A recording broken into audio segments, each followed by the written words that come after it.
Tenzi nditungamire mukati mezviedzo mananda andibata ndimwedo dombo ndiwikende ndimwemo otungamire tenzi nditungamire semwana awonyaratamu Ungayara tinyanga mananda anomunzwa kanama atinyarara imwite tenzi wenyanza tenzi nditungamire aponda yasvika nyanza mananda aondityisa Andichina zororo Dotsamira kunemwika Kandinzwe eimwi motiti Dinokuotungamira Kwaziwa vateereri tinomuchingamidza kuchirongwa The Second Coming of Christ chamunopiwa naPastor Gift Rodzi veku-North Zimbabwe Conference of the Seventh-day Adventist Church namufundisi Caston Betera veku-East Zimbabwe Conference of the Seventh-day Adventist Church. Mustudio nhasi tina mufundisi Trust Mukwada veku-East Zimbabwe Conference of the Seventh-day Adventist Church na Proclaim Chaora ari kutiisira musign language. Pastor Betera kwazisei vateereri. Vateereri tinokuchingamidzai kuchirongwa The Second Coming of Christ. Tinotenda mufundisi Mukwada kwazisei vateereri. Tinokuchingamidzai mose muzita raJesu. Tinoda kutenda. Hurumende yatinayo nhasi ine musoro wenyaya unotiwo zvakazarurwa zvaJesu Kristu part 2. Lesson iyi chidzidzo chiri kususukidza pane chapera kumashure. Chaiti bhuku raRevelation rinotonzi Revelation kana kuti zvakazarurwa. It's a revelation about Jesus Christ and it is Jesus Christ who is revealing. Jesu ndiye ari kuzarura. Zvaari kuzarura zvacho zvine chekuita naye. Saka chidzidzo chiri kuti zvazarurwa kudaro hakasiriko kekutanga kazvazarurwa. KuOld Testament zvaJesu zvakambozarurwa. Asi vanhu vairarama nguva yaJesu havana kukwanisa kumuziva. Yeti vaiverenga Old Testament vachiverenga Bible. Saka part 2 ino iri kuti zvakazarurwa zvaJesu Kristu part 2 ida kuedza kuongorora kuti zvavaiverenga Bible raive razarura zvaJesu zvacho chii chingangodaro chakaita kuti vatadze kumuziva. Ipapo pakakosha waiti hakone kuunza pfungwa iyi because mubvunzo oramba uchiti zvaiswa pachena. Yes. Saka chii chaizvo ndokuti kana vateereri vatori nemubvunzo kuti chii chinombotadzisa munhu kuti atadze kuona zviri pachena chena. Because pachidzidzo chapfuura pakataurwa navaprofita Pastor Mukwada kuti Jesu achazvarwa nemhandara asati auya kuchauya anoparidza Johani Mubhabhatidzi. Achakurira kuNazareti asi aberekerwa kuBheterehema achatengeswa nemari. Zvese zvenge zvakanyorwa ende vaive nemagwaro vakatadza kumuziva. Saka pfungwa yekungoti zvakazarurwa ika ngatimboiverenga ijeki kuti vateereri vanzwise kuti mubhuku razvakazarurwa it's a revelation about Jesus and it's a revelation by Jesus.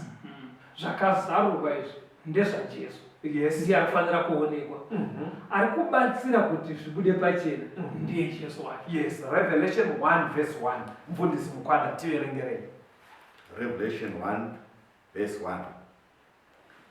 Zvakazarurwa zvaJesu Kristu zvaakapiwa naMwari kuti aratidze varanda vake zvinhu izvo zvinofanira kukurumidza kuitwa, akazvituma nomutumwa wake ndokuzivisa muranda wake Johani. Saka vateereri batei futi pfungwa yedu kuitira kuti patiri kufamba mubva maziva kuti mutanda wenyaya uri kuenda papi. Zvinhu izvi zvakazarurwa ndezvaJesu Kristu. Saka toda kuti tive equipped kuti zvazarurwa pakati pedu tisazotadze kuziva zvazarurwa zvacho. Saka ngatichionai vakambozarurirwa. Ndoda kuti muone maybe pfungwa yacho ichabuda maverenga Pastor Rod. Okay. Verengai kuna Deuteronomy 6 verse 8. Deuteronomy 6 verse 8. Unofanira kuasungirira paruoko rwako chive chiratidzo, uye anofanira kuvarunda nyara pakati pameso ako. Zvarayirwa naMwari kuOld Testament anga arayira vana veIsraeri kuti mashoko aJehovha nedzidziso yaMwari, mastatutes, macommandments nemalaws aMwari zvaifanira, Bhaibheri rati munofanira kuasungirira paruoko, moita kuti ruve rundanyara, kureva kuti chive assigned kana kuti chive chinhu chiri pahuma panapa, mashoko anga arayirwa naMwari emirayiro yakaya. Ndo zvanga zvataura Mwari. Saka ndima iri clear. But zvaita vaJudha nguva yaJesu vaitotora zvimapachment, anga siri mabhuku akaita saya, vara racho rechirungu ngoti mapachment, Zvoita unge zviganda zvakanyorwa. kunge zvimaganda zvakanyorwa. Vaibva vatara mashoko aJehovha, vobva vatora chitambo vosungirira paruoko, chimwe chiganda chipachment vochinyora chosungirirwa pano pahuma panapa, Chakanyorwa mirayiro yacho. chakanyorwa mirayiro yacho. Nekuti ivo vaiti hanzi unofanira kuasungirira paruoko nepahuma. Muri kuona here kuti vaitoverenga zvarayirwa. Raive dambudziko manje kuti zvanzi Zviri kurevei zviri kutaurwa izvo? zvairevei pfufundisi? Ingotaura in short. Zvaireva kuti ngazvipinde mumusoro, Right. zvigare mupfungwa, Right. musazvikangamwa. Ko paruoko painzi sungirirai. Kuchirangaridzo, because kana chiri chinhu chaunogara wakatopfeka, chinhu chaunofanira kugara uchitochirangarira. Kuti uchiita mabasa ako, ruoko mabasa nezvese zvinoitwa, uchifamba uchiita mabasa, rangarira mitemo yaMwari. Pahuma Mwari aingoreva bedzi kuti ngazvigare mupfungwa mako, mumurangariro mako. But nengarei kuti havana kunzwisisa Deuteronomy 6 verse 8. Ivo vaibva vaisa zvimakanda panapa, vonyora mirayiro chimwe chacho voisa paruoko. Saka dambudziko iroro rakaita kuti vatadze kunzwisisa kuti Old Testament iri kuti kudii. Ameno, ndikuona muda kutaura.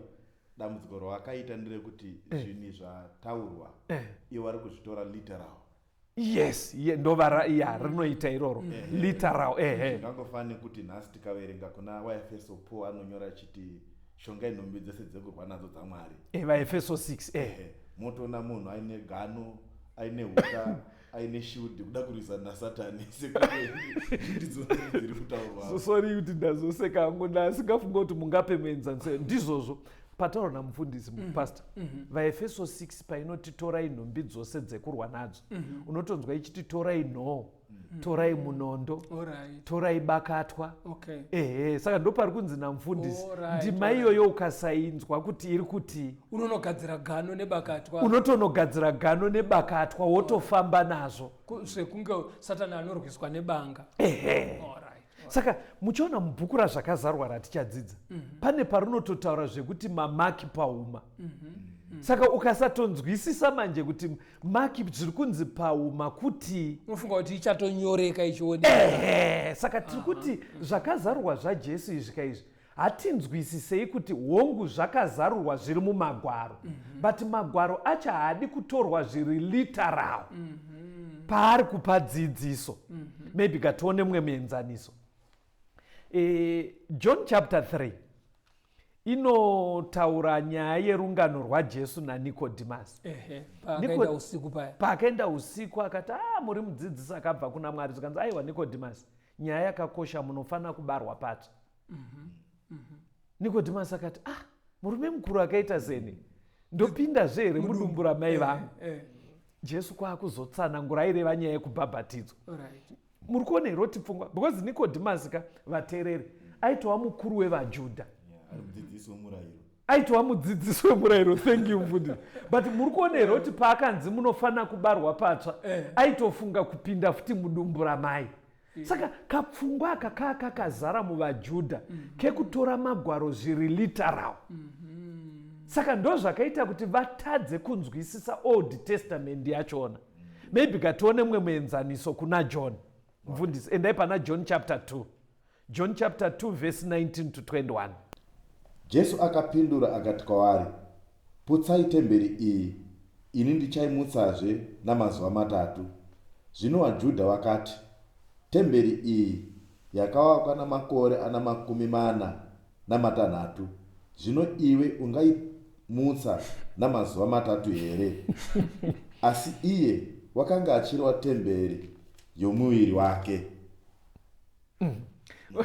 Maona rimwe dambudziko riri kuitika kuti chiprofita chese chaya chaisa pachena kuti uyu ndiye Jesu.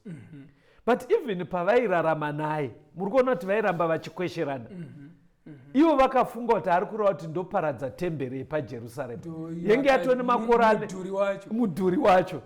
Saka ndopavakanetsana naye kuti uyu mukomana angavake temberi yaane makore anopfuura 40. Yakatora 40 years ichivakwa iye oti in 3 days anoipedza. Zvikanzi bhaibheri rabva razotaura zvikanzi aiwa aireva kufa kwake nekuzomuka kwake. Saka muri kuona here kuti vaive very literal. Mirai muone chinoratidza kuti vaive futi literal mufundisi. Pana Malachi chapter 4 verse 5, Malachi 3 verse 1. Iverengei tinzwe. Malachi chapter 4 verse 5. Tarirai ndichakutumirai muprofita Eria, zuva iro guru raJehovha rinotyisa risati rasvika. Malachi 3 verse 1. Tarirai ndinotuma nhume yangu, iye uchandigadzirira nzira yangu pamberi pangu. Ipapo Ishe wamunotsvaka uchasvika pakarepo patemberi yake, iye mutumwa wesungano wamunoshuva. Tarirai unouya, ndizvo zvinotaura Jehovha wehondo. John 1 verse 21. Iverengei vamukwada. Vakamubvunza vachiti, asi kudiniko? Ndiwe Eria here? Akati, handisi iye. Ko uri uya muprofita here? Akapindura akati, kwete. Zvaiitika vateereri, zvaiitika mufundisi. Vanga vaverenga kuna Malachi. Ndobva vaudzwa kunzi kune munhu achauya, muponesi asati auya. Ameno, zviri kubatika kavateereri. Vaitoverenga vaivaziva kuti muponesi kuti azouya kuna Elijah anofanira kutanga auya. Kana Eria auya muponesi ozouya. Saka zveshuwa pakauya Johani, vakanyatsona kuti kaitiro kacho akakaka nekuparidza kwaari ari kurenje ndozvakataurwa naIsaya. But vaiziva kuti vazadzisa zvakataurwa naIsaya, but Malachi akati munhu wacho anofanira kuva ari Elijah. Saka ndobva vaenda kwaari. Zvikanzi nhai vakuru, ndimi Eria here? Zvikanzi aiwa. Zvikanzi alright. Because Malachi 3 yaive yangoti messenger. Zvikanzi saka ndimi here muprofita akanzi anouya? Zvikanzi aiwa. Muri kuona here kuti ivo vaitotarisira kuuya kwaEria uya. Eria ndeupi zviya? Elijah kuzoenda kudenga nengoro wekurarama nguva yana Ahabhu.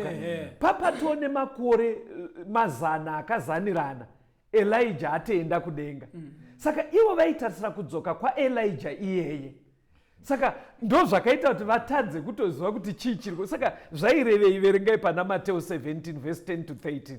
Mateo 17 verse 10 to 13. Yes. Vadzidzi vakamubvunza vachiti, vanyori vanotaurireiko vachiti Eria unofanira kutanga kuuya? Akapindura akati, Eria uchauya hake avandudze zvinhu zvose. Asi ndinoti kwamuri, Eria wakatosvika, asi havana kumuziva, asi vakamuitira pavakadanapo.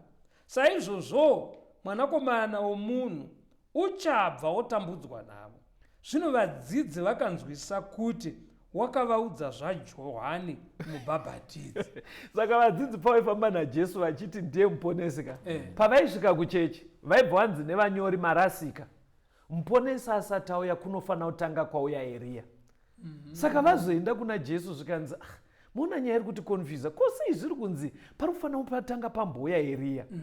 Zvikanzi zveshuwa magwara anodaro, but Eria wacho akatouya ndiJohn mubhabhatidzi. Saka vaive very literal. Ndo dambudziko rakaitika navo. Mufundisi mukwada ingoverengai ndima iyi tozonzwa kambo tizoitaura. Toda kuti muone kuti vaiverenga hongu but vaive very literal. Pana John 6 verse 55 to 62. John 6 verse 55 to 62. Nokuti nyama yangu ndizo zvokudya zvazvokwadi, neropa rangu zvokunwa zvazvokwadi. Unodya nyama yangu nononwa ropa rangu unogara mandiri, neni maari. Baba vapenyu sezvawakandituma, neni ndichirarama naBaba, saizvozvo unondidya uchararama neni. Ichi ndicho chingwa chakaburuka kudenga. Hazvina kuita samadzibaba akadya akafa. Unodya chingwa ichi uchararama nokusingaperi. Wakareva zvinhu izvi musinagoge achidzidzisa paKapenaume. Zvino vazhinji vavadzidzi vake wakati wachizvinzwa wakati, iri shoko iri gukutu, ndianiko ungarinzwa? Asi Jesu zvaakanga achiziva mumwoyo make kuti vadzidzi vake vanonun'una neshoko irero, akati kwaari, iri shoko rinokugumbusai kani? Muchagodiniko kana muchiona Mwanakomana waMunhu achikwira kwaaiva pakutanga? Mweya ndiye unoraramisa, nyama haina maturo. Mashoko andakataura kwamuri ndiwo mweya noupenyu. Asi pamwe wenyu wariko wasingatendi, nokuti Jesu akanga achiziva kubva pakutanga kuti waisatenda ndiwanani, uye kuti ndiani waizomupandukira. Tiri pachidzidzo zvakazarurwa zvaJesu Kristu part 2. Hatirambei tiri pachirongwa, timbonzwa kambo.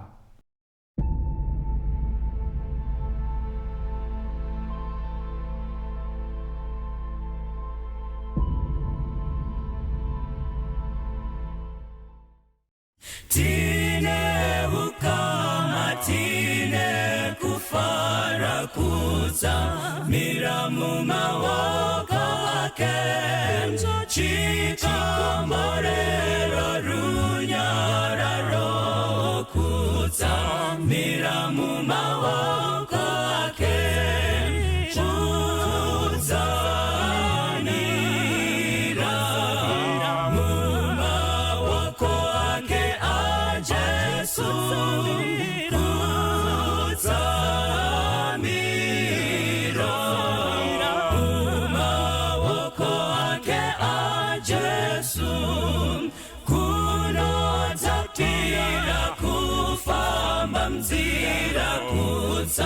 Mira mumawaka ake, zira ya penya suwa nesuwa kuza.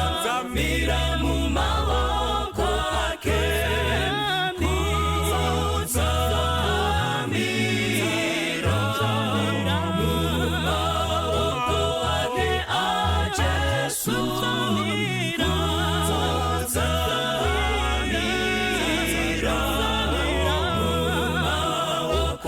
ake ajesu.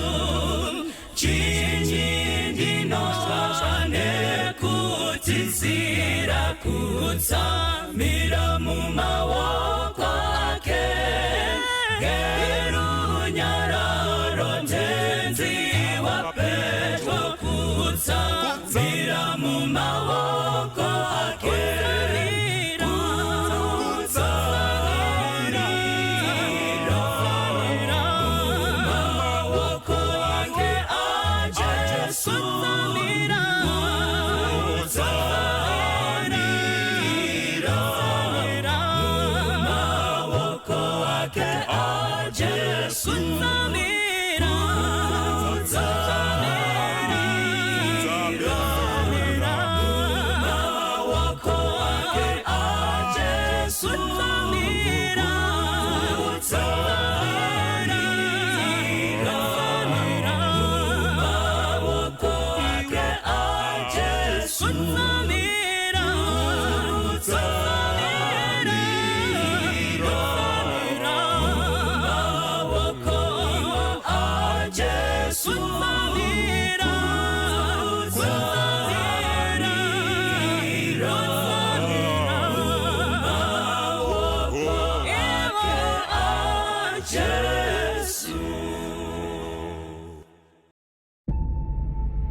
Tinomuchingamidzai zvakare vateereri. Tiri kuenderera mberi nehurukuru yedu zvakazarurwa zvaJesu Kristu part 2. Muchikamu chapfuura tiri kuona kuti zvaJesu zvanga zvakazarurwa kare kuOld Testament.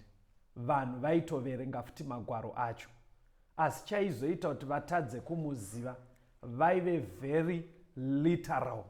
Toti neshona kureva kuti vaiti vakaverenga ndima zvaisakurumidza kubatika kuti ine zvakadzika zvairi kutaura. Vaingotora mavara ari kubuda pachena. Yeti madzidzirwo eshoko racho ndeyekuti unofanira kuenda mune zvakadzika zvendima iri kutaurwa kuti iri kumborevei, kuseri kwacho kune chii. Saka kuti chishona chedu chanhasi tine chinonzi madimikira, kuti inzwi rataurwa asi rinoda kududzirwa kuti zoti riri kurevei. Munoona pandaishingaira kugadzira chidzidzo ichi vafundisi, ndaiona zvandinosangana nazvo mumedia toti mumasaisai zvinyorwa.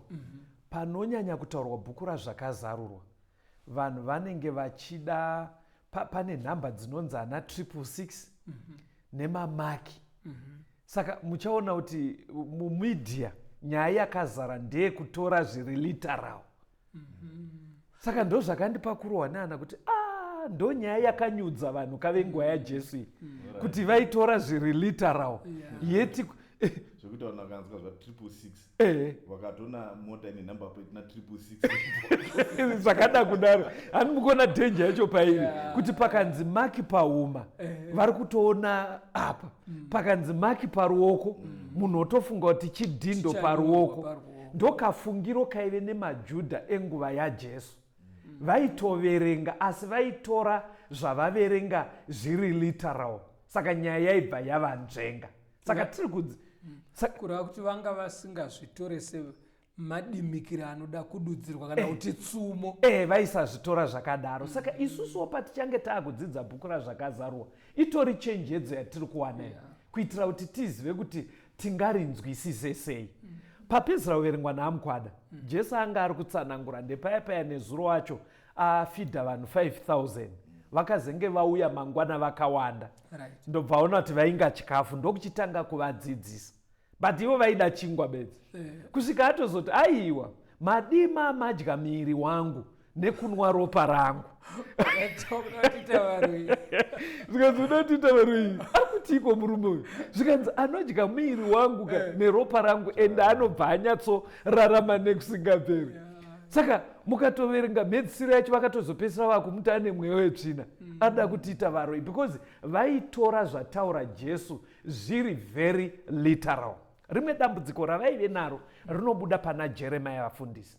Ndoda kuti mutange maverenga Jeremiah 31 verse 33 kusvika 37. Yakati rebei ndima yacho asi iverenge yese mufundisi rodzi. Tuone chimwe chinogona kuita kuti chaita kuti vatadze kubata zvataurwa neBhaibheri. Jeremiah 31 verse 33 to 37. Asi hei sungano yandichaita neimba yaIsraeri shure kwamazuva iwayo, ndizvo zvinotaura Jehovha. Ndichaisa murayiro wangu mukati mavo, ndichaunyora pamwoyo yavo. Ini ndichava Mwari wavo, ivo vachava vanhu vangu. Havangazodzidzisani mumwe nomumwe nokwake, mumwe nomumwe nehama yake achiti, ziva Jehovha, nokuti vachandiziva vose. Kubva kuvaduku pakati pavo kusvikira kuvakuru pakati pavo, ndizvo zvinotaura Jehovha. Nokuti ndichakanganwira kuipa kwavo, nezvivi zvavo handingazozvirangariri. Zvanzi naJehovha, iye unopa zuva rive chiedza masikati, nemirayiro yomwedzi nenyeredzi zvive chiedza usiku. Iye unomutsa gungwa kuti mafungu aro atinhire. Jehovha wehondo ndiro zita rake. Kana mirayiro iyi ikabva pamberi pangu, ndizvo zvinotaura Jehovha, ipapo vana vaIsraerivo vangagumavo kuva rudzi pamberi pangu nokusingaperi. Zvanzi naJehovha, kana denga kumusoro richibvira kuyerwa, nenheyo dzenyika pasi dzichibvira kunzverwa, ipapo nenivo ndicharasha vana vose vaIsraeri nokuda kwezvose zvavakaita, ndizvo zvinotaura Jehovha. Paseji yakati rebei vateereri, asi zvairi kutsanangura kwekupedzisira kwacho iri kunzi sezvinoita malaws anogavhena kufamba kwemwedzi nenyeredzi mudenga, kuti zviri kuramba zvichiteedzera zvazvakaudzwa. Hanzi ndo zvakasimba shoko raMwari kuti vaIsraeri vacharamba vari rudzi rwaMwari. Mwari ari kuita kunge ari kubheja kuti handisi kuzosiya vaIsraeri, vacharamba vari pamberi pangu ruri rudzi rwangu. Saka ndima iyo ukaiverenga yakadaro, kumusoro kwacho yenge yatanga ichiti vanofanira kuchengeta mitemo yaMwari yoraramika muupenyu hwavo. Saka zvaita vaIsraeri venguva yaJesu, zvisinei nezvimwe zvese zvavaita, vaigona kutoti Jeremia akataura kuti tisu rudzi rwaMwari nekusingaperi. Zvisinei nekuti tine ukama naye here, tiri kuteerera here. Saka inini ndati panapa nekachirungu, they misapplied God's promises. Amenoti mungandisire mushona here, kuti kwavari vaiti chinhu chisingachinjike kuti tiri rudzi rwaMwari, zvisinei nekuti taita behavior ipi. Kurava kuti chitsidzo ichocho vakachibata zvisizvo. Chaive chitsidzo chekuti as long as muchinditeerera, right, hamubve pamberi pangu. Exactly. Vakabvisa condition yaivepo yekuteerera, ndobva wangoti tiri rudzi rwaMwari. Saka dambudziko racho manje pavaiedza kutsurwa naJesu auya achivadzidzisa, oedza kuti hamuzi vana vaAbhurahamu, hamuzi vana vaAbhurahamu imi, hamuzi vekwaMozisi. Zvaibva zvanetsana stereki, because aitika makondisheni anodiwa kuti murambe muri vaMwari pamuri hapo. Ivo voti kwakatsidzwa kuti tiri vana vaAbhurahamu. Inzwai Jesu achivanyerera mufundisi mukwada, verengai Matthew 21 verse 43. Matthew 21 verse 43. Naizvozvo ndinoti kwamuri, muchatorerwa imi ushe hwaMwari hukapiwa vanhu vanobereka zvibereko zvavo. Right, mapanzwa apo.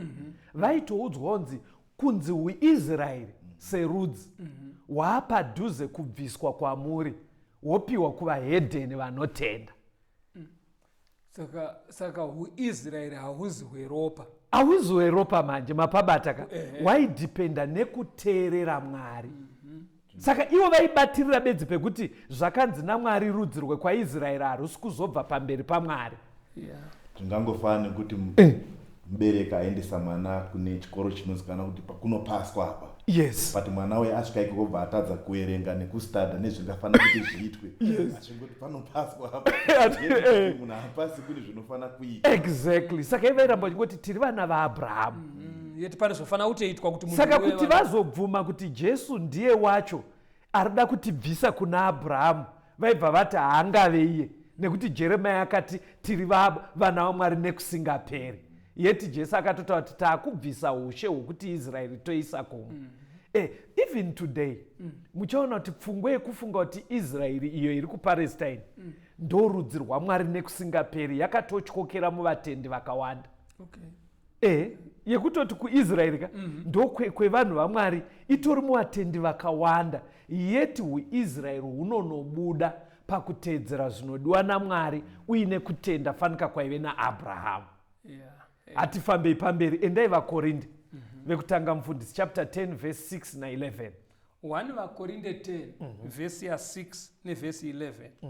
Zvino zvinhu izvi zvakanga zviri zviratidzo kwatiri kuti isu tirege kuchiva zvakaipa sezvavakachiva ivo.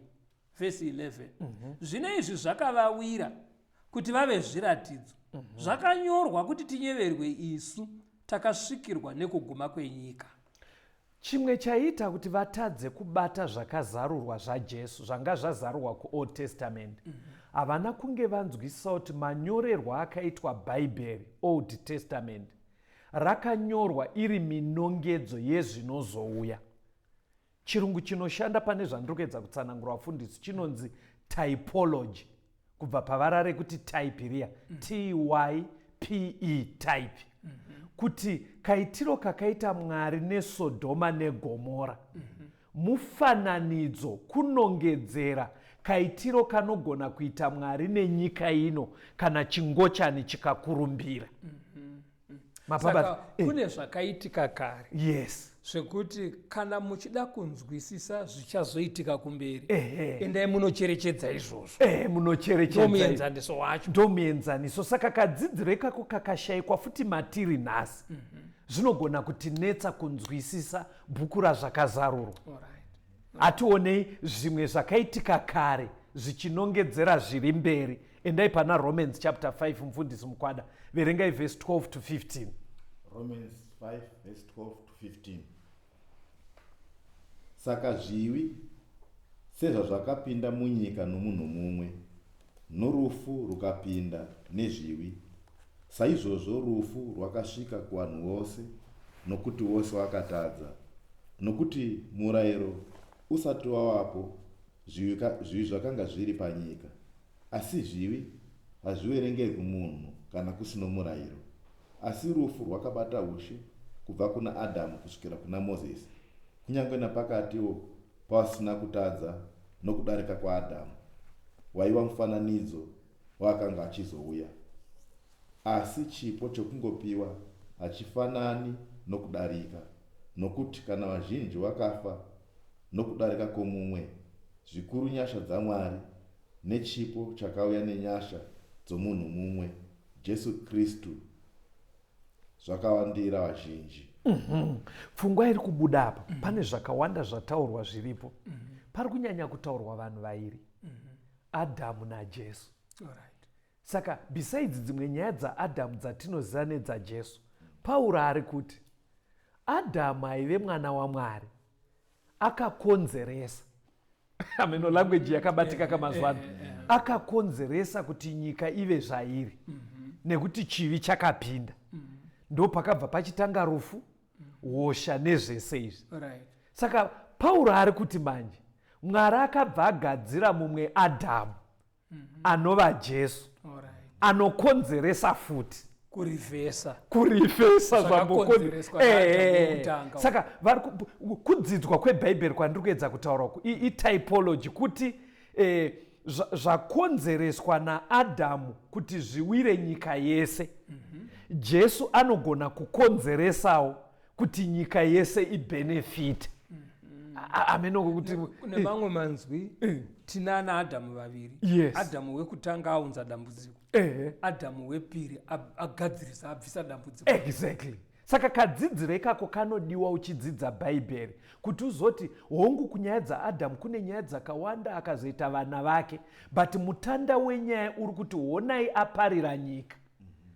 Saka chaifanira kugara chatoo chirawe kuti kuna aizouya anosikoita kuti nyika ibhenefitewo.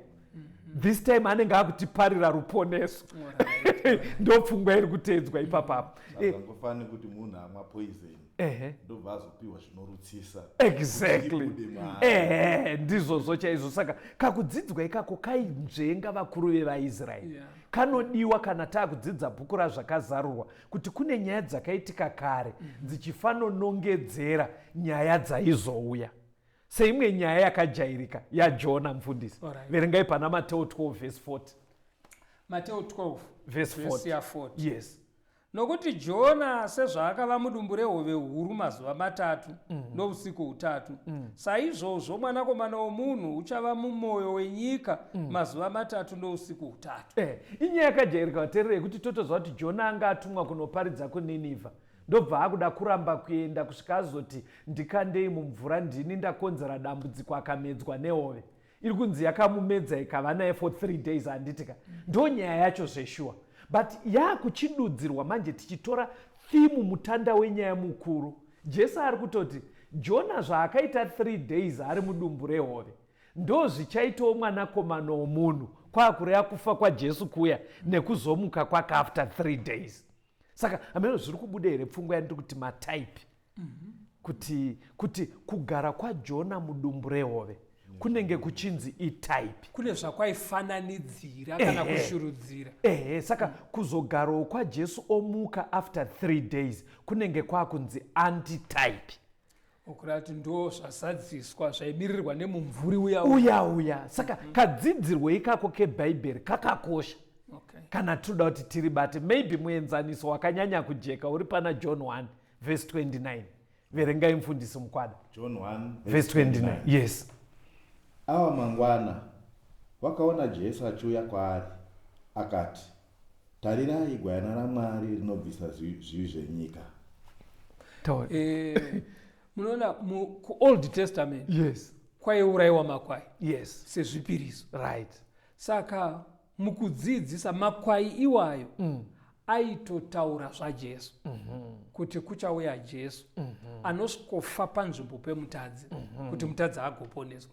Saka Jesu azouya, Johana anoshandisa mataurirwo azvaiitwa kuti ndo hwai iyi yaakufira vanhu vese, ndo zvaimirirwa nehwai dzese. Saka Johani paaitoudza vanhu, vafundisi, aisanongedzera shipi mukaya, aitonongedzera kuna Jesu achiti onai gwai rani.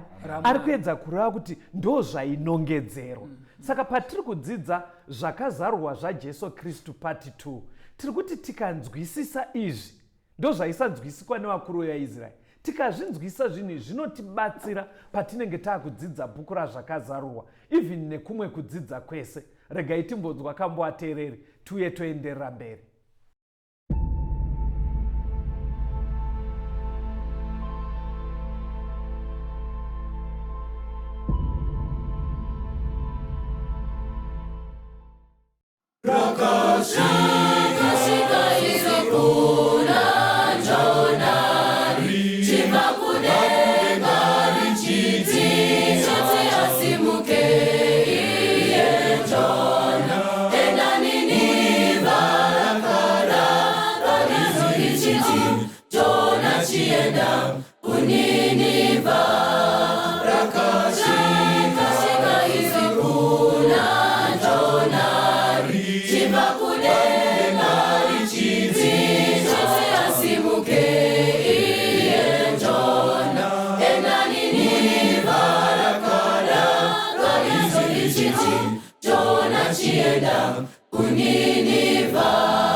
Mukati mehove yamrutsira kunze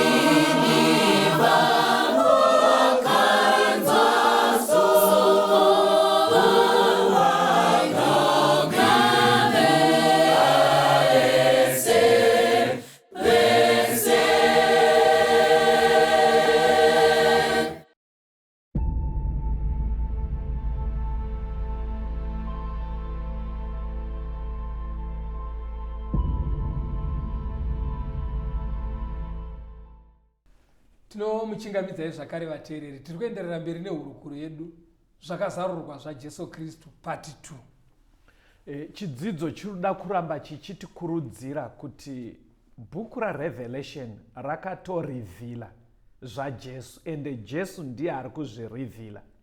Zvichinzi zvaiswa pachena kudaro, pasazoite dambudziko rekuti zviri kunzi naMwari ndaisa pachena, isi toramba chiti zvakaoma hazvinzwisisiki, kureva kuti chinenge chaaproblemu kaverengero kedu. Saka tiri kuenderera mberi vafundisi kuti panguva yajesu vakuru vevaIsraeri vakatadza kumuziva zvichienderana nekaverengero. Pane imwe nyaya iri kuOld Testament yekuti inoda kujeka kuti paunenge wakuverenga kuNew Testament zvinorevei. Pane mitambo yaiitwa nevaIsraeri. Vaita mitambo inokwana kuita 7 gore rese, yaitova pakalenda pavo. Mutambo wekutanga vauita mwedzi wekutanga wainzi wePassover.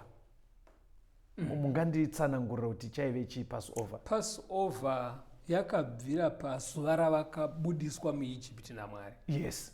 Vakanzi usiku hwacho vauraye hwai, vozora ropa padhoo. Saka ngirozi yaiuraya matangwe muIjipiti yaiti ikasvika pamba pane ropa haichapinde kunouraya dangwe, yaiita Passover. That house yaijamba imba iyo. Saka ndo Passover mutambo wacho waitwa chii chaidyiwa pamutambo? Mutambo uyu paidyiwa nyama yaiurayiwa. Saka mitambo iyoyo ndo waive wekutanga uyu, waive wePassover. Waibva wateerwa nemazuva avaiti ezvingwa zvisina mbiriso, ekudya chingwa chisingaiswe yeast. But pazuva retatu racho ukati nhasi Passover, mangwana mutambo wezvingwa zvisina mbiriso. Zuva raiterera racho vaibva vaita mutambo wavaiti wemafirst fruits, wekunge kunotora zvinhu zvatanga kuibva kumunda mouya nazvo kuchechi muchiita mitambo yaiitwa pane zvaidyiwa. Mitambo mitatu yavaitai: Passover, wezvingwa zvisina mbiriso pamwe chete newemafirst fruits. Vaibva vazoverenga after mafirst fruits aterera, hazvina kumbomatererai, vaiverenga mavhiki 9 kubva pamutambo wemafirst fruits uya. Zuva racho raizotera papera mavhiki 9 voita mutambo wainzi wemavhiki, mitambo 4. Then wofamba mumwe mwedzi wafundisi. Kumwedzi wechi7 vaizoita mumwe mitambo 3. Zuva rekutanga remwedzi wechi7 vaita mutambo wekuridza hwamanda waingonzi Feast of Trumpets. Then day rechi10 mwedzi wechi7 voita mutambo wainzi Day of Atonement. Shona toti kudii? Rekuyananisa. Day rechi15 voita mutambo wainzi wematumba, wekuti vaiita vhiki rose vachigara mumatumba mumatende vachinamata Mwari. Saka mitambo iyi inotsanangurwa nezvayo kuna Leviticus 23 kana kuna Numbers 28 verse 16 to 18. Tangoti tiisummarize.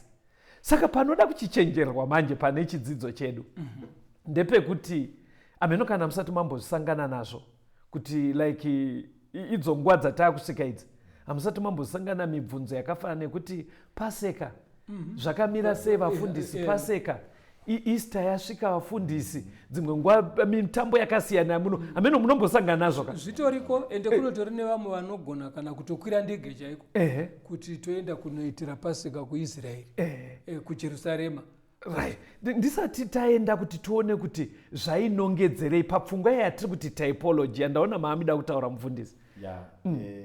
Yandifungidzisa kuti peta tiri kuchikoro kusekondari. Alright. Ini ndakaita woodwork zvekuveza. Saka tine zvotaivezeswa, chaigona kwechituru kana kuti table. But musati maweza ichocho kune chataigadziswa nemacardbox chainzi chimodel. Okay. Chinofanira kunongedzera chihombe chaunofanira kuzoita. Alright. Zvekuti ukatarisa chimapurani chemacardbox chawagadzira chidiki chinofanira kunongedzera chihombe chauchagadzira mapurani. Kureva kuti waigadzira table yemacardbox uchifanira kuzoivesa yachaiyo chaiyo. Exactly. Saka mitambo iyi, thank you Pastor Mukwada, mitambo iyi vateereri ndo exactly zvaiitwa naMwari. mitambo yaifanonongedzera chaizvo zvaizouya.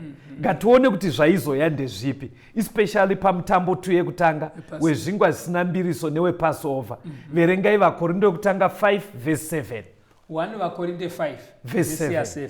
Yes. Bvisai mbiriso yekare kuti muve bundi idzva, sezvamusina kuviriswa, nokuti paseka yedu yakatibayirwa ndiKristu. Ibvai mapedzisa mufundisi. Saka panapa musi wabuda vaIsraeri paIjipti. Yes. Hwai yavakauraya ropa rayo ndo rakaita kuti vasaurawe mumba ungirosi yopfuura.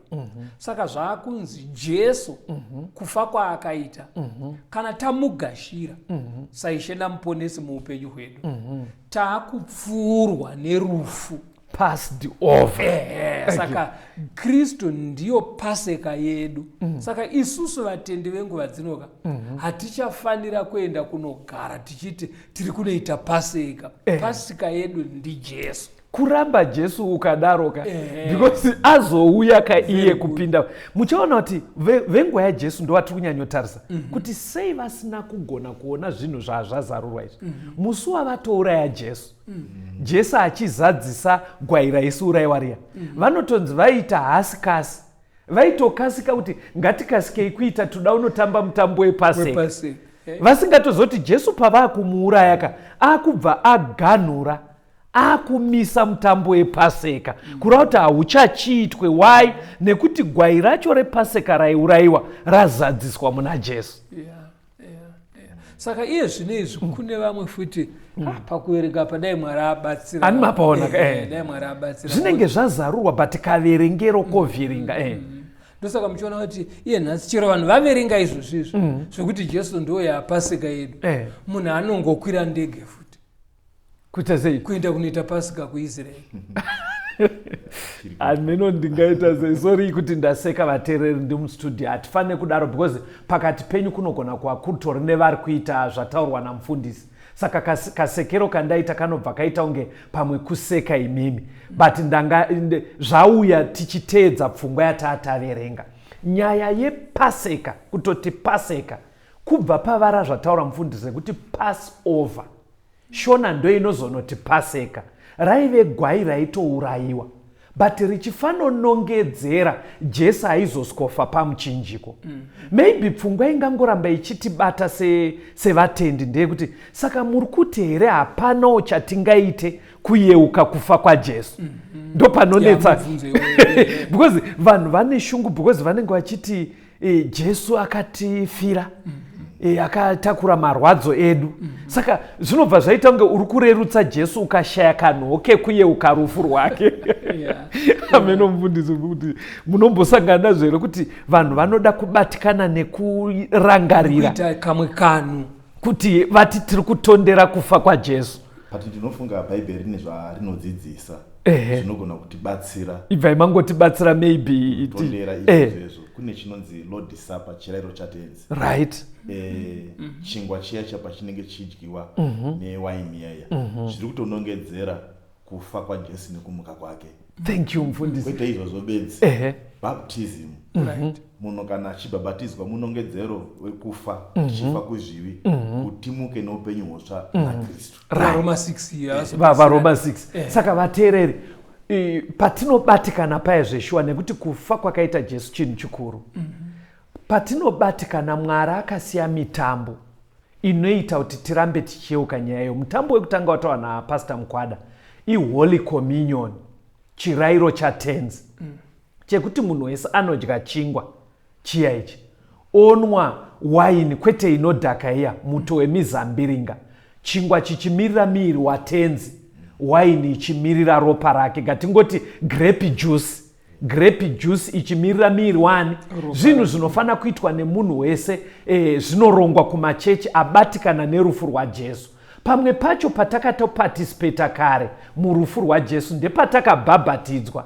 Muchaona rubhabhatidzo rwemubhaibheri, munhu anonyudzwa mumvura, inenge ichinzi muguva remvura, kamwe chete, oburitswa mumvura imomo kamwe chete, kubatana natenzi akafa kamwe chete, akamuka kamwe chete. Saka Mwari akasiya mitambo inoita kuti tiyeuke kufa nekumuka kwake.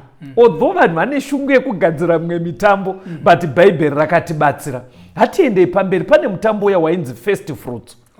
Wekuti vaiuya nezvitsva zvekumunda. Wairevei mufundisi? Tiverengerei Vakorinto kutanga 15 verse 20. Vakorinto kutanga 15 verse 20. Yes. Asi zvino Kristu wakamutswa kwakafa, akawa chibereko chokutanga chavavata. Maona yajekesa kuti vamwe vanhu vaimuka mubhaibheri vambofa, vaimukavo asi vozofa futi. Saka hakuzi kumuka sekwakaitwa naKristu, kukumuka nekusingaperi. Hakuzi kumuka sekwakaitwa naKristu. Saka Kristu ari kunzi ndiye akatanga kamukiro kaya. Pakuti first fruit, ukanzwa chinhu chanzi first, kureva kuti kune second chinozouya. Saka ari kunzi ndiye akabva avamba kukunda rufu. Uri munongedzo wekuti nesuwo tikafa tichitenda maari tichamutswa kubva kuguva. Ndo zvazvainongedzera izvi. Pane uya mutambo waizouya after 7 weeks. Tosvika pamutambo wemavhiki. Uverengei Pastor Rodzi. Mabasa 2 verse 1 na 2.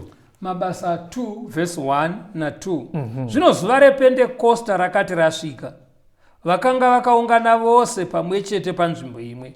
Pakarepo kutinhira sokwemhepo inovhuvhuta nesimba kwakabva kudenga kukazadza imba yose mavakanga vagere. Zuva rePentekosti ndo raizadzisa mutambo wemavhiki. Mufundisi Mukwada, Pentecost chiGriki chiri kungoreva zuva rechi50. Zuva rechi50, thank you. Saka uya waive mutambo wemavhiki vaikaunda tati mavhiki mangani zviya? 7. Mavhiki 7 madays mangani?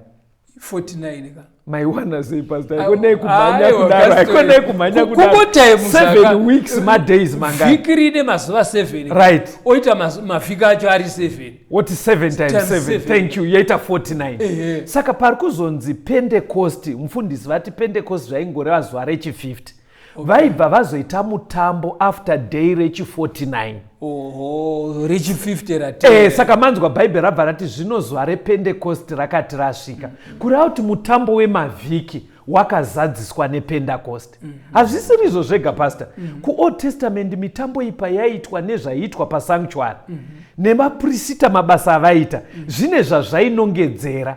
Toda kuti tingomunguva shoma yasara nayo. Verengai Hebrews 8 verse 1 to 5. Hebrews 8 verse 1 to 5. Pastor Rodzi fanobatai zvakazarwa 2 verse 20.